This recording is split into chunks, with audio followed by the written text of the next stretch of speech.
नमस्ते साथियों, आज की इस ऑनलाइन क्लास में चैप्टर नंबर 9 उप सहसंयोजन यौगिक कोऑर्डिनेशन कंपाउंड का टॉपिक उप सहसंयोजन यौगिकों में समवायता आइसोमेरिज्म इन कोऑर्डिनेशन कंपाउंड की हम बात करने वाले हैं। तो टॉपिक शुरुआत करते हैं बिना टाइम खराब किए हुए। उप सहसंयोजन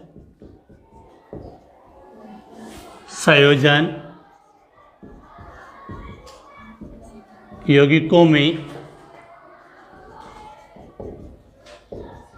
समवायता क्या लिखा है? उप सहसंयोजन यौगिकों में समवायता। तो टॉपिक को हम शुरू करते हैं कि आप सभी ने 11th क्लास में एक टॉपिक पढ़ा होगा समवायता, जिसको इंग्लिश में हम बोलते हैं आइसोमेरिज्म। उसकी हम बात करने वाले आज। लेकिन ये आइसोमेरिज्म हम किन कंपाउंड में पढ़ेंगे? उप सहसंयोजन यौगिक अर्थात कोऑर्डिनेशन कंपाउंड में।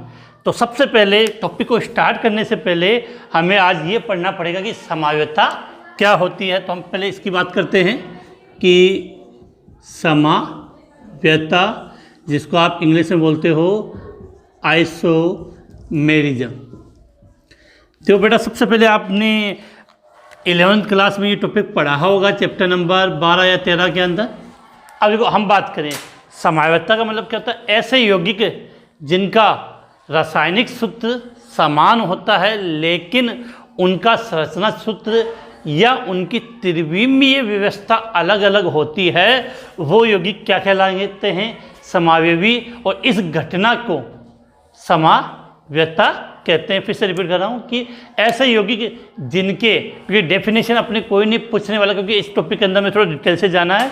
तो बात करते हैं कि ऐसे यौगिक जिनके रासायनिक सूत्र क्या होंगे? समान होंगे। उनका अणुसूत्र होता है वो समान होता है, लेकिन या तो उनका संरचना सूत्र अर्थात उनकी संरचना या उनकी त्रिविमीय व्यवस्था क्या होती है? अलग अलग होती है। ऐसे यौगिक समावयवी। इस घटना को समवायता कहते हैं। तो अगर शॉर्ट में अगर हम यहाँ लिखना चाहें तो समवायता की डेफिनेशन, तो आप चाहो तो यहाँ पे हम लिख सकते हैं कि ऐसे यौगिक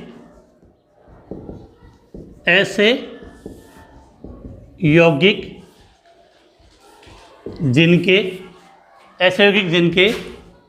अणुसूत्र या जिसको हम क्या बोल सकते हैं? रासायनिक सूत्र। ऐसे यौगिक जिनके अणुसूत्र समान होते हैं लेकिन उनकी संरचनात्मक सूत्र, या सीधा आप लिखना चाहो शॉर्ट में तो संरचना सूत्र, उनकी संरचना सूत्र एवं उनकी संरचना सूत्र या उनकी त्रिविम व्यवस्था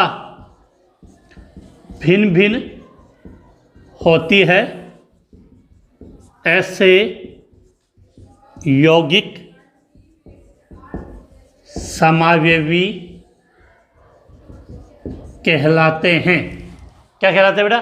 समावयवी कहलाते। एक सिंपल सी बात समझें, अर्थात समवायता जिन यौगिकों में होगी उनके अणुसूत्र क्या होंगे?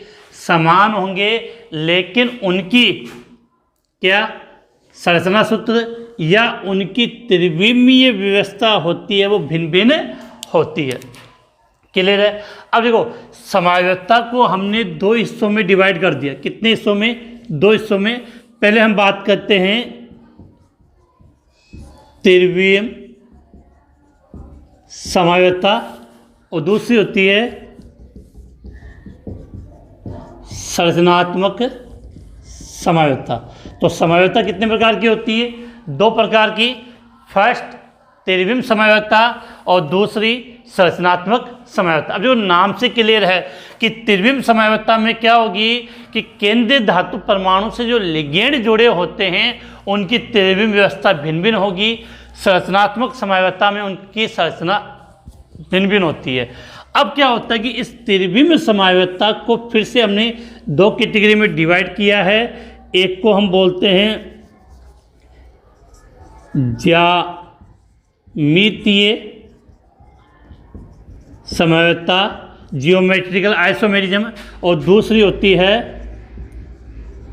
प्रकाशिक, जिसको हम ध्रुवण समयवत्ता भी कह सकते हैं, ऑप्टिकल आइसोमेरिज्म। इसके बाद हम इनके बारे में डिटेल से बात करने वाले हैं। फिर से रिपीट कर दूं, याद क्या रखना है आपको कि समयवत्ता किसे कहेंगे, तो समयवत्ता में अणुसूत्र समान होगा, लेकिन अणुसूत्र या रासायनिक सूत्र समान होगा, लेकिन उनका संरचना या उनकी त्रिविम व्यवस्था अलग अलग होगी। ऐसे यौगिक क्या कहलाएंगे, आपके समावयवी। और इस घटना को हम क्या कहते हैं, समयवत्ता कहते हैं। समयवत्ता दो प्रकार की होती है।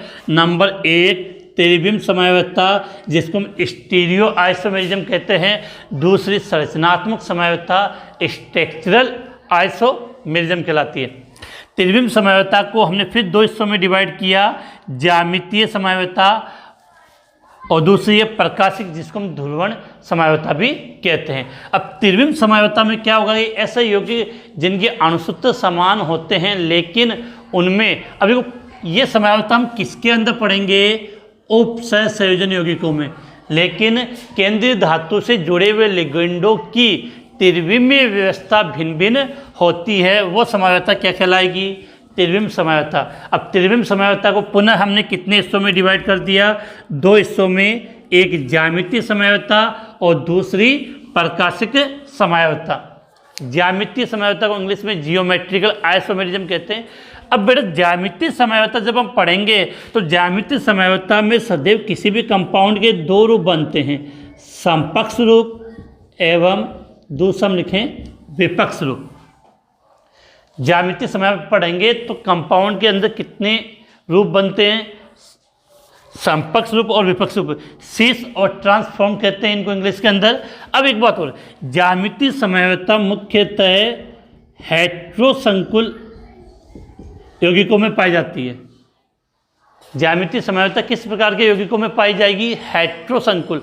हेट्रोसंकुल हमने कहाँ पढ़ा था, याद हो तो, ऐसे उपसहसंयोजक यौगिक जिनमें सभी लिगेंड समान ही होते, सब दाता एक समान नहीं होते। एक तो हमने पढ़ा था होमोलेप्टिक और एक पढ़ा था हेट्रोलेप्टिक संकुल। तो याद रखना कि जो हेट्रोलेप्टिक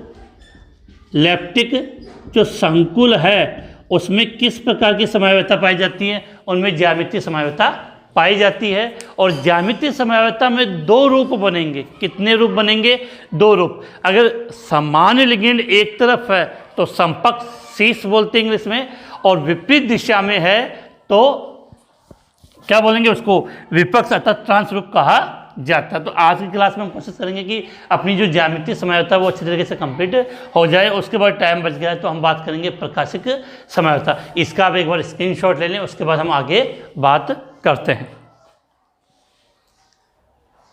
तो स्क्रीनशॉट हो गया आपका। अब देखो हम आगे बात करें।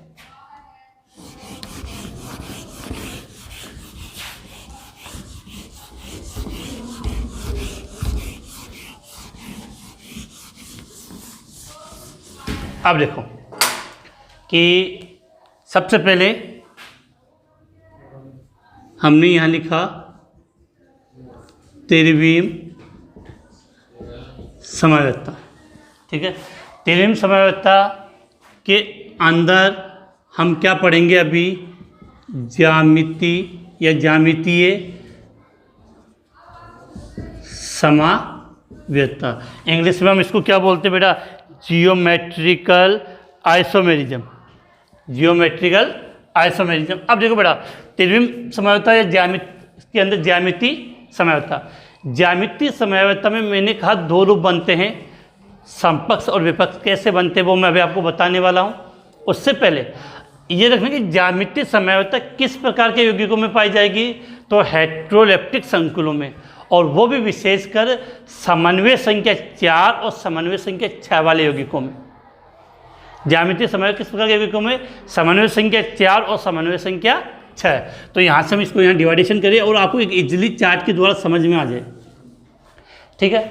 अब देखो यहाँ पर हम बात करें कि मैंने लिखा समन्वय संख्या, 4। ये हमने पढ़ा था शुरुआत में कि समन्वय संख्या कैसे निकालते हैं। तो समन्वय संख्या 4 और समन्वय संख्या 6।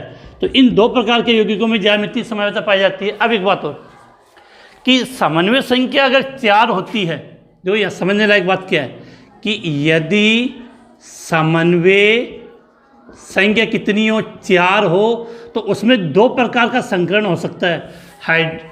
संकरण जानते हो, निकालना आप सब आता होगा आपको। तो एक तो संकरण, अगर समन्वय संख्या 4 होगी तो उसमें संकरण या तो होगा sp3 या उसमें संकरण होता है dsp2।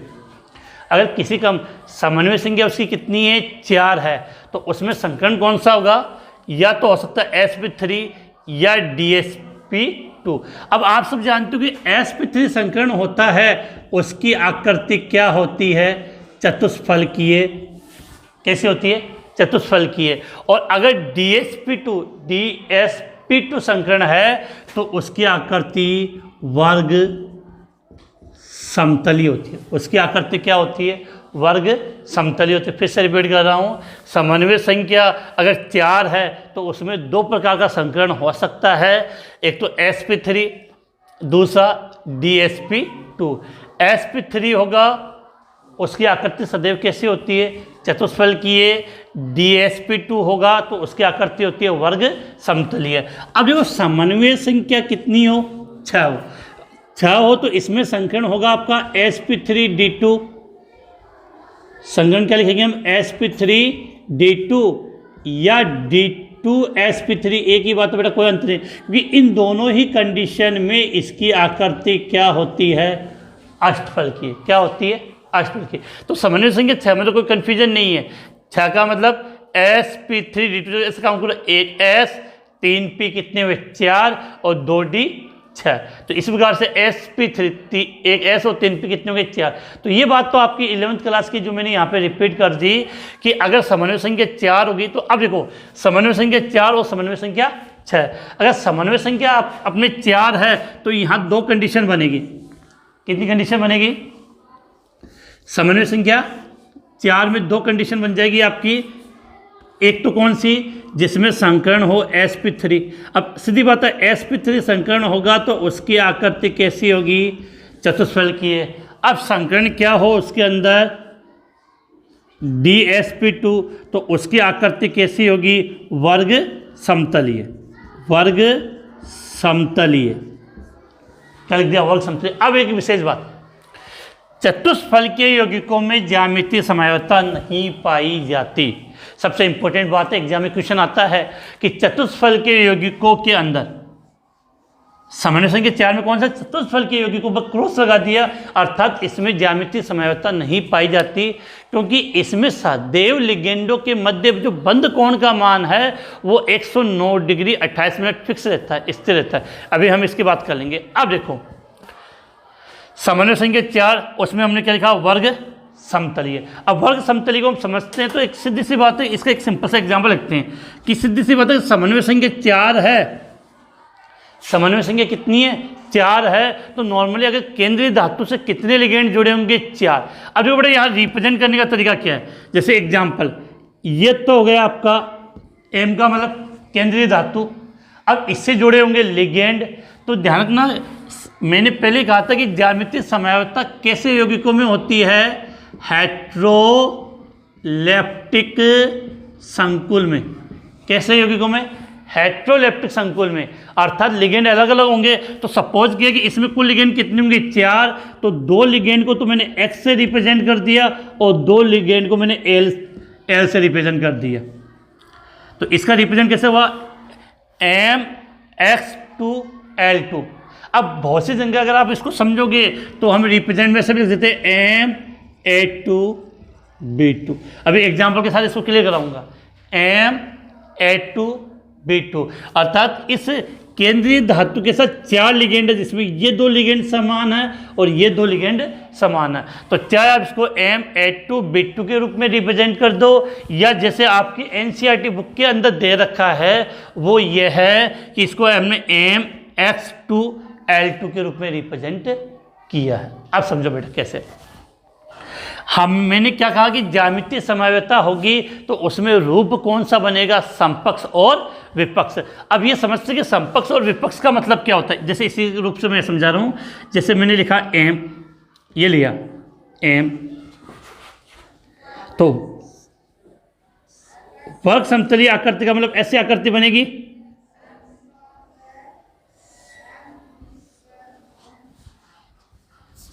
एक मिनट बेटा इसको देखो,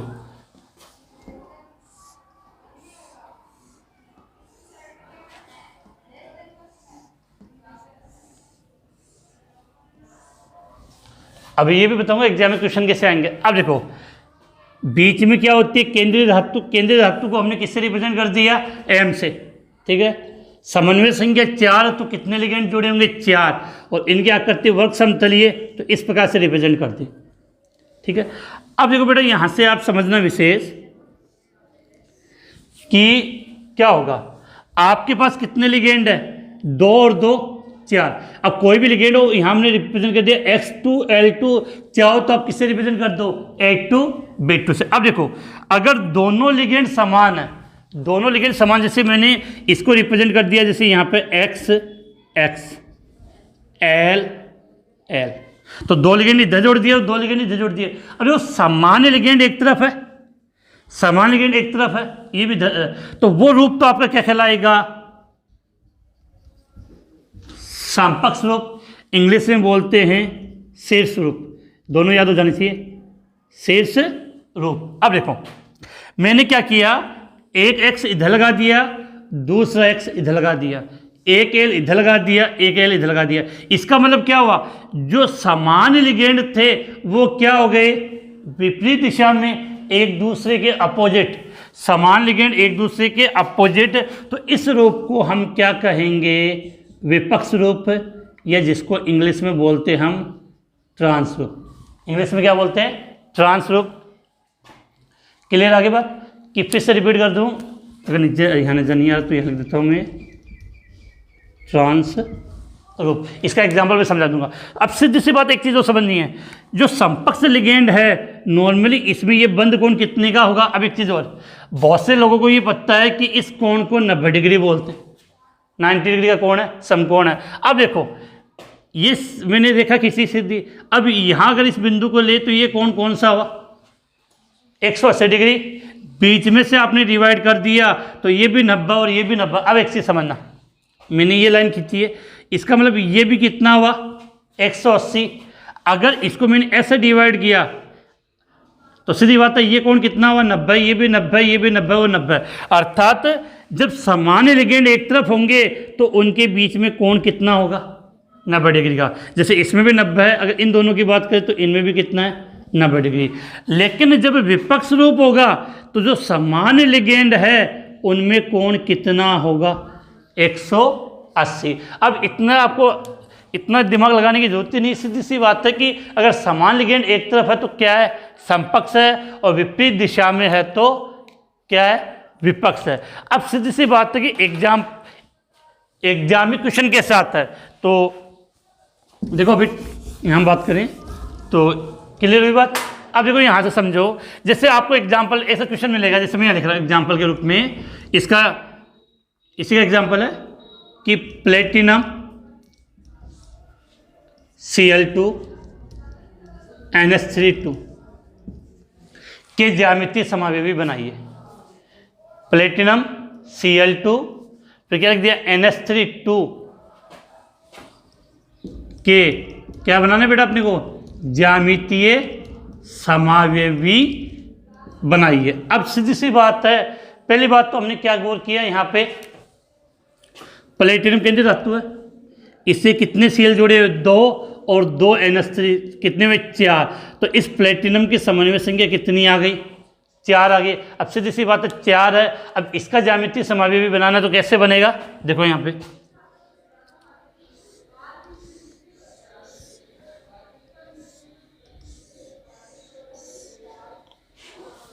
बना दिए। अब देखो यहाँ बीच में क्या लिख दिया, प्लेटिनम,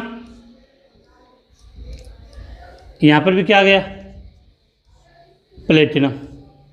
अब देखो कितने Cl? 2, तो एक Cl यहाँ जोड़ दिया, दूसरा Cl यहाँ जोड़ दिया। इधर क्या NH3, तो यहाँ लिख दिया NH3, इधर क्या लिख दिया NH3।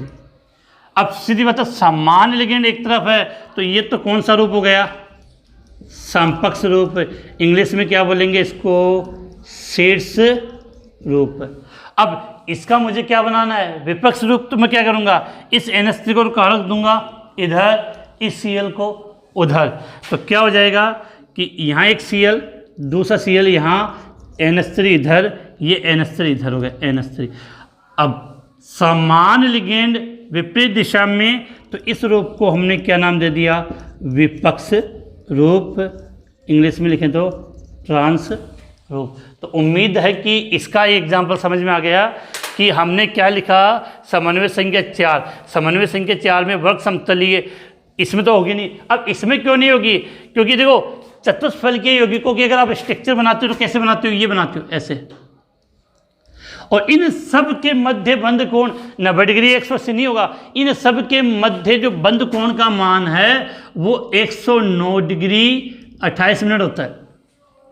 तो बंध कोण का मान समान होता है। तो इसके लिए लिखोगे कि चतुष्फलकीय यौगिकों में ज्यामितीय समवायता नहीं पाई जाती, क्योंकि इनमें बंध कोण का मान सदैव क्या होता है? समान होता है। ये लाइन में यहाँ लिख देता हूँ कि ये तो इसका पोर्शन हो गया। इसमें लिख देगी कि इन यौगिकों में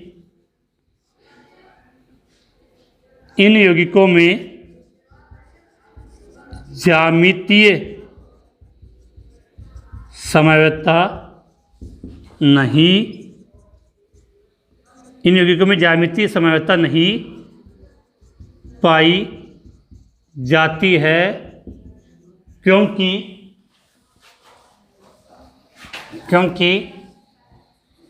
इनमें बंध कोण कितना? 109 डिग्री, क्योंकि इनमें बंध कोण का मान समान रहता है। बहुत अच्छा क्वेश्चन बनता है एग्जाम में, और सीधा क्वेश्चन पुटअप हो जाता है कि चतुष्फलकीय यौगिक, ये लिखा मिलेगा आपको, चतुष्फलकीय यौगिकों में ज्यामितीय समवायता नहीं पाई जाती। क्यों? तो सीधा एक आंसर लिखोगे, क्योंकि इनमें बंध कोण का जो मान होता है वो सदैव क्या रहता है?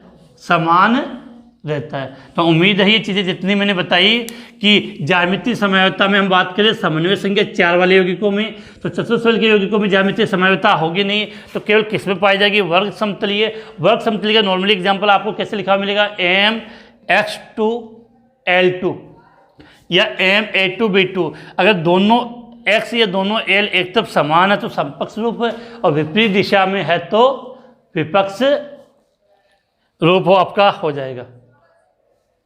ठीक है, ये इसका मैंने एग्जांपल यहाँ पे समझा दिया। आप इसका स्क्रीनशॉट ले लें। इसके बाद हम समन्वय संख्या 6, इसमें थोड़ा सा 3-4 अलग अलग कंपाउंड है, उनके बारे में पढ़ना पड़ेगा। तो हम बात करेंगे समन्वय संख्या 6। तो पहले आप इसका स्क्रीनशॉट ले लें।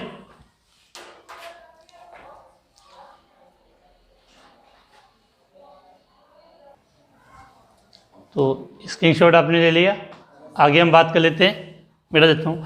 अब देखो, समन्वय संख्या 4 वाला तो अपने हो गए। अब हमें बात करनी है समन्वय संख्या 6 के लिए। और जो समन्वय संख्या 6 का मतलब, अगर केंद्रीय धातु से एक दंतुक लिगेंड जोड़े हो तो कितने जोड़े होंगे? 6। इसके बारे में मैंने अपनी पीछे की क्लासों में जहाँ हमने समन्वय संख्या या उपसंयोजन संख्या कोऑर्डिनेशन नंबर पढ़ा था, वहाँ हमने डिटेल से बात की है। अब देखो यहाँ पे पहले तो समन्वय संख्या 6 का मतलब कितने लिगेंड जोड़े होंगे? 6 जोड़े होंगे। अब देखो किस किस प्रकार के यौगिक हो सकते हैं। एक तो लिखने का तरीका होता है एम का मतलब केंद्रीय धातु। अब केंद्रीय धातु के साथ क्या जुड़ा होगा? MX2L4। इसका मतलब क्या हुआ कि 2 लिगेंड समान और 4 लिगेंड समान। ये लिखने का तरीका है। चाहो तो आप इसको ऐसे भी रिप्रेजेंट कर सकते हो, एम इसको अगर A2 दे दे या इसको ऐसे दे दिया,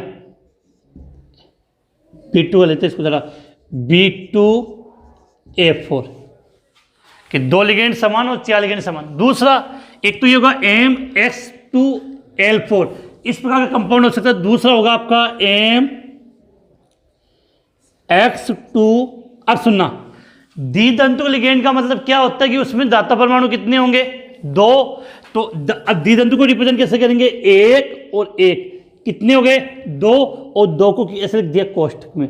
तो ये किसको रिप्रेजेंट कर रहा है? द्वितंतुक लिगेंड को। जो बात तो वही हुई, यहाँ 4 हो गए, द्वितंतुक लिगेंड कितने होंगे? 2, तो 2 दूनी 4।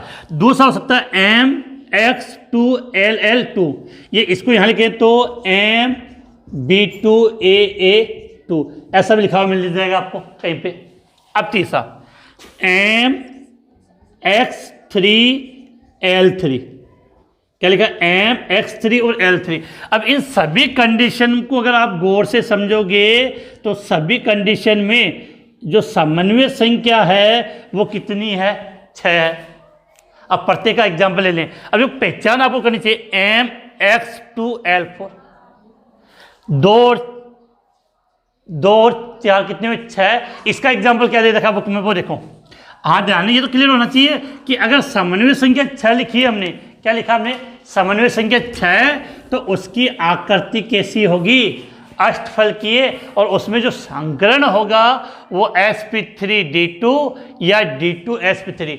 अब आधे बच्चों को तो ये नहीं पता होगा कि अष्टफलकीय आकृति कैसे होती है, तो बड़ा सीधी सी बात समझा दूं कि इसमें एक केंद्रीय धातु में यहाँ होगा, उससे ये तो आकृति होगी, उसके साथ एक लाइन ऊपर और एक लाइन नीचे। इस आकृति को जो वर्ग समतलीय थी उसमें एक लाइन ऊपर और एक लाइन नीचे, अगर ऐसी आकृति है तो उसको हम क्या बोलते हैं? क्या बोलते हैं? अष्टफलकीय आकृति। इसमें पहला है MX2L4। अब देखो बड़ी सीधी बात है कि यहाँ थोड़ा सा आपको IQ अपना यूज करना पड़ेगा कि बेटा समपक्ष कब होगा और विपक्ष कब होगा। देखो इसमें ये 4 लिगेंड एक साथ है, तो इनको तो आप कैसे भी लिख दो, ये तो पास पास आने ही है। आपको पकड़ना इन 2 लिगेंड पर, ये जो 2 लिगेंड है, अगर ये 2 लिगेंड पास में है तो समपक्ष है, और विपरीत दिशा में है तो विपक्ष है। जैसे इसका एक एग्जांपल मैं समझा रहा हूं, इसका चलो इसको यहां से मिटा देते हैं। हाँ, इसका जो एग्जांपल मैंने यहां लिखा है वो ये है समन्वय संख्या 6। तो CO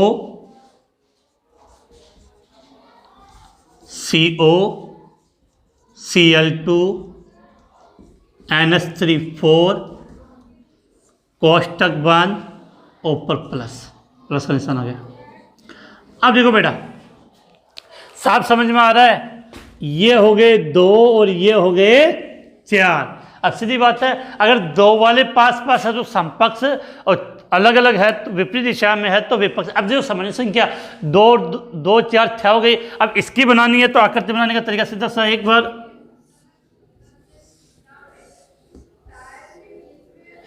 केंद्रीय धातु क्या है? कोबाल्ट।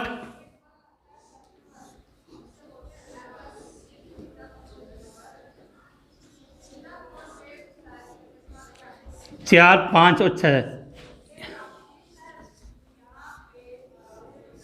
ध्यान ना, कोबाल्ट में C बड़ा और O छोटा बना लिख दिया आपने। अब देखो मुझे समपक्ष बनाना पहले, तो समपक्ष का मतलब दोनों Cl क्या होंगे? पास पास आएंगे। तो मैंने क्या किया, देखो यहाँ पे एक Cl को यहाँ लिख दिया और दूसरे Cl को यहाँ लिख दिया, ठीक है। अब देखो 4 NH3 है तो एक NH3 यहाँ लिखा, दूसरा NH3 मैंने यहाँ लिख दिया, तीसरा NH3 मैंने यहाँ लिख दिया, और चौथा NH3 मैंने यहाँ पे लिख दिया। क्लियर है? तो अब देखो दोनों लिगेंड क्या है, इन 4 की बात नहीं कर रहा क्योंकि ये 2 पास पास है, तो इस कारण से इस रूप को आप क्या नाम दे दोगे? समपक्ष रूप, इंग्लिश में बोले तो शीर्ष रूप। अब इसका विपक्ष रूप बनाना है, तो एक Cl आपने इधर दिया, तो मैंने कहा कि विपक्ष रूप में दोनों Cl क्या होंगे? विपरीत दिशा में। तो एक Cl इधर तो दूसरा Cl कहाँ आ जाएगा? नीचे। तो क्या किया, एक Cl को यहाँ लगा दिया, दूसरे Cl को यहाँ, ये NH3, यहाँ NH3, यहाँ पर NH3 और यहाँ पर NH3। तो सीधी बात, अब मैंने कहा इनकी बात नहीं करनी है, इनकी बात करनी है। तो इनके अकॉर्डिंग देखोगे तो ये रूप कौन सा हो गया आपका? विपक्ष रूप। कौन सा रूप? विपक्ष रूप। तो उम्मीद है, अब देखो बेटा ये तो एक लिखने का तरीका है, एग्जाम में कोई समन्वय के 4-6 से लेन देन नहीं है। एग्जाम ये एनसीईआरटी के एग्जाम्पल है। एग्जाम में क्वेश्चन आएगा, सीधा आपको ये एग्जाम्पल दिया हुआ मिलेगा और कहेगा कि इसमें इसके क्या बनाओ, प्रकाशिक समावयवी, सॉरी ज्यामितीय समावयवी बनाए, तो आपको ये स्ट्रक्चर बना के आनी। अब एक बात और गौर से देखो, इस कंपाउंड के ऊपर किसका निशान है, प्लस का। तो आपने इस पे प्लस नहीं बनाया तो ये भूलने वाली बात नहीं, याद रखना है। इसको मैंने क्या किया, यहाँ ऐसे इसको यहाँ पे इस कोष्टक में बंद किया और ऊपर किसका निशान लगा दिया, प्लस का, क्योंकि आवेश तो बराबर होगा। तो सेम ये कंडीशन इस पे भी आएगी। इसको ऐसे कोष्टक में बंद किया और इसके ऊपर किसका निशान लगा दिया, प्लस का। तो बात क्लियर है। तो इसका आप जल्दी से स्क्रीनशॉट ले लें। ये एग्जाम्पल हो गए, फिर बाद हम इसकी और इसकी ओर कर लेते हैं। जल्दी से स्क्रीनशॉट तो करना कि इसके साथ ये एग्जाम्पल नोट कर लेना, क्योंकि ये एग्जाम्पल एनसीईआरटी बुक के और सीधे बोर्ड एग्जाम में आपसे पूछ लिए जाएंगे। अब देखो आगे बात करें। इसके बाद आपका नेक्स्ट एग्जाम्पल हम लेते हैं द्वितंतुक लिगेंड का। देखो यहाँ आप समझना है, एग्जाम्पल लिखूंगा तो मैं बिल्कुल आपको क्लियर हो जाएगा कि बात क्या पकड़नी है। जो अपने को याद रखने लायक चीज़ें हैं यहाँ पे कि MX2 LL2, तो ये कैसा लिगेंड है, मैं लिख देता हूं द्वितंतुक लिगेंड होगा। देखो कैसे, इसका एग्जांपल लेना है तो सबसे अच्छा एग्जांपल यही है। जैसे मैंने यहां लिख दिया COCl2 En2, अगर आवेश की बात करेंगे तो यहां प्लस आ जाएगा। ये इसका एग्जांपल हो गया। देखो ये हो गया X2 और En का पूरा नाम एथिलीन डाइएमीन, कैसा द्वितंतुक लिगेंड है, द्वितंतुक लिगेंड है। याद बिल्कुल क्लियर होगा आपकी बात। तो ये द्वितंतुक लिगेंड हो गया। अब देखो इसके हम कैसे बनाएंगे। मैंने कहा कि इसको पकड़ना, अगर ये पास पास हो तो समपक्ष, विपरीत दिशा में हो तो विपक्ष। अब देखो इसके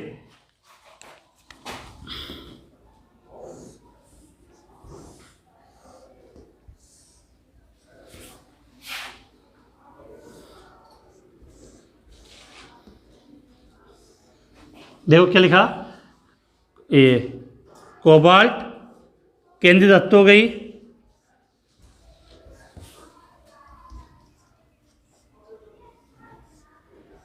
ये जोड़ दिए। अब देखो पहले मैंने क्या कहा, सबसे पहले समान लिगेंड, तो कौन है, Cl है। तो एक Cl को मैंने यहाँ ऐड कर दिया, दूसरे Cl को मैंने यहाँ ऐड कर दिया। अब देखो अब क्या बचा, एथिलीन डाइएमीन।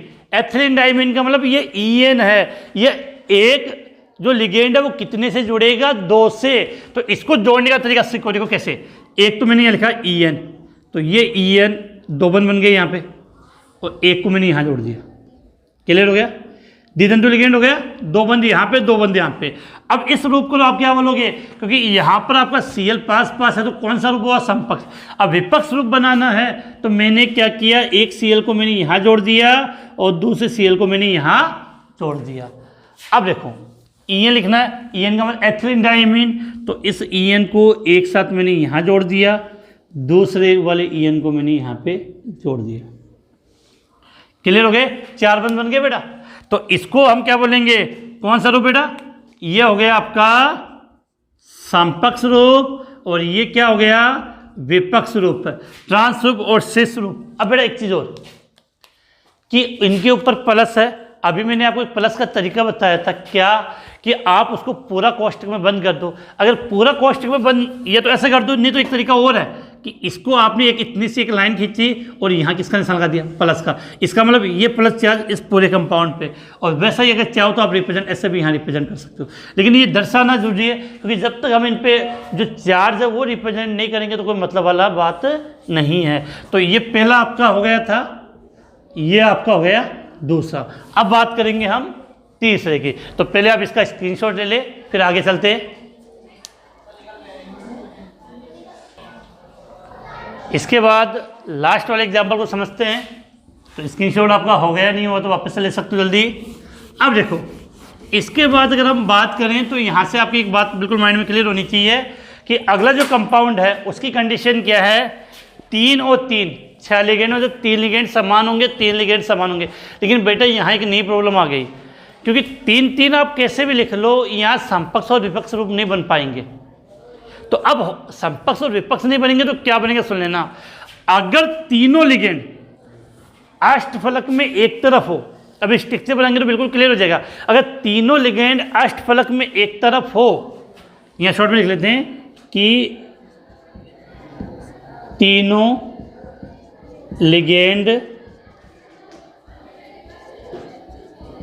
अष्टफलक में एक तरफ हो, तीनों लिगेंड अष्टफलक में एक तरफ हो तो उसके लिए शब्द यूज किया जाता है फलकीय। इसको इंग्लिश में बोलते हैं फेशियल, चेहरे पे करवाते हैं ना फेशियल वो। तो अगर तीनों लिगेंड अष्टफलक में एक तरफ हो तो क्या बोलते हैं? फलकीय। इंग्लिश में शब्द होता है फेशियल और शॉर्ट में लिख लेते हैं इसको FSC, फेस। क्लियर? लेकिन तीनों लिगेंड एक तरफ ना हो, तीनों लिगेंड एक तरफ ना हो तो उसके लिए रेखांशिक शब्द का प्रयोग किया जाएगा। किसका? रेखांश। तीनों लिगेंड एक तरफ हो तो फलकीय, और तीनों लिगेंड एक तरफ नहीं है तो किस शब्द का प्रयोग करेंगे? रेखांशिक। इसको मेरिडोनियल बोलते हैं, शॉर्ट में इसको लिख देते हैं MER, मर। ठीक है, तो याद होना चाहिए कि अगर तिंत समन्वय संख्या 6 है और इसमें अगर 2 रूप आ जाए तो एक तो आ जाएगा फेस और एक आ जाएगा मर। फलकीय और रेखांशिक कैसे बनेंगे वो देखो भी यहाँ पे। इसका जो एग्जाम्पल आपकी बुक में दे रखा वो ये है CONS3 3NO2 3। सब क्लियर हो रहा है? CONS3 NO2 3, तो 3 और 3 6 हो गए। अब देखो बनाना कैसे वो समझो यहाँ पे।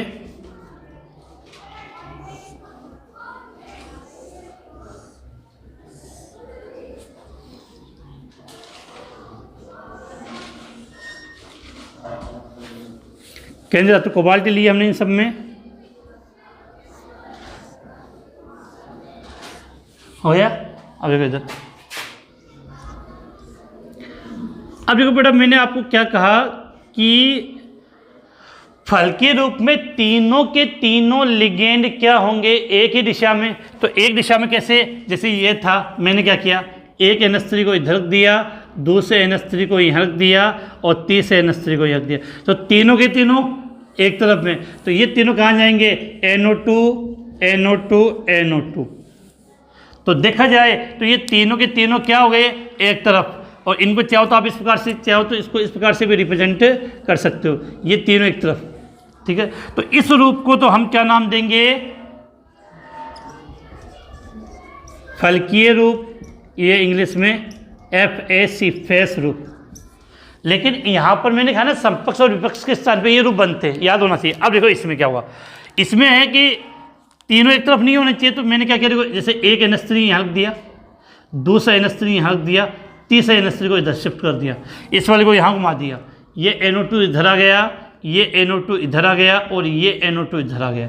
अब देखो बेटा यहाँ पे तीनों लिगेंड एक तरफ है क्या? एक साथ है? नहीं है। तीनों लिगेंड जब एक साथ नहीं है तो इस रूप को मैंने क्या नाम बताया था आपको? रेखांशिक। क्या लिखेंगे इस रूप के लिए हम?